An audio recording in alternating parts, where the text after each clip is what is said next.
First bridge in Irpin. We're going to film other refugees leaving, and we got onto a car. Somebody offered to take us to the other bridge, and we crossed a checkpoint, and they start shooting at us. So the driver turned around, and they kept shooting. It's two of us. My friend is Brent Renault, and he's been shot and left behind. I saw him being shot in the neck, and we got split. After the incident in Irpin, the city's mayor has announced he will stop allowing entry to journalists.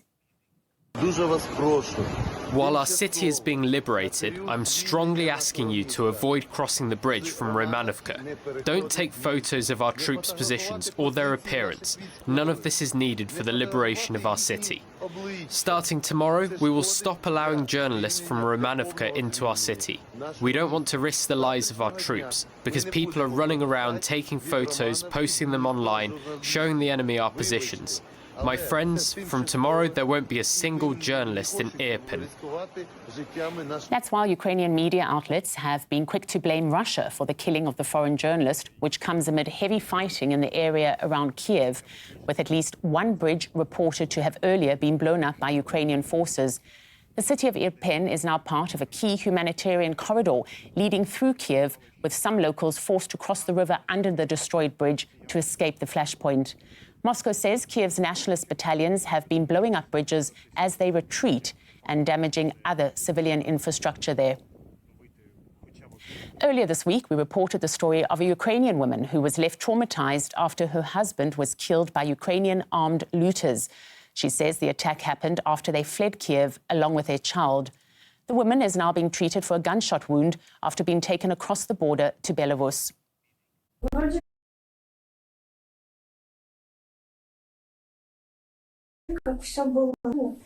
It seemed like everything was fine. There were no soldiers or military vehicles in the village, but they were nearby, driving along the central highway. My husband went out, closed the door, and went to his neighbor to collect water from the well. He was then shot dead by two people. They were not soldiers, but most likely armed looters.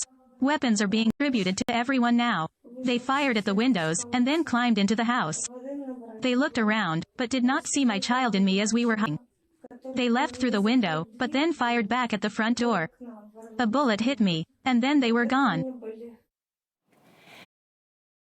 And here you can see the latest Ukraine, with territories reportedly under control of the Russian-led forces marked in red. Some of the most intense fighting right now is in the Kharkov and Kiev regions, as the Russian military slowly pushes onwards, trying to cause as little collateral damage as possible.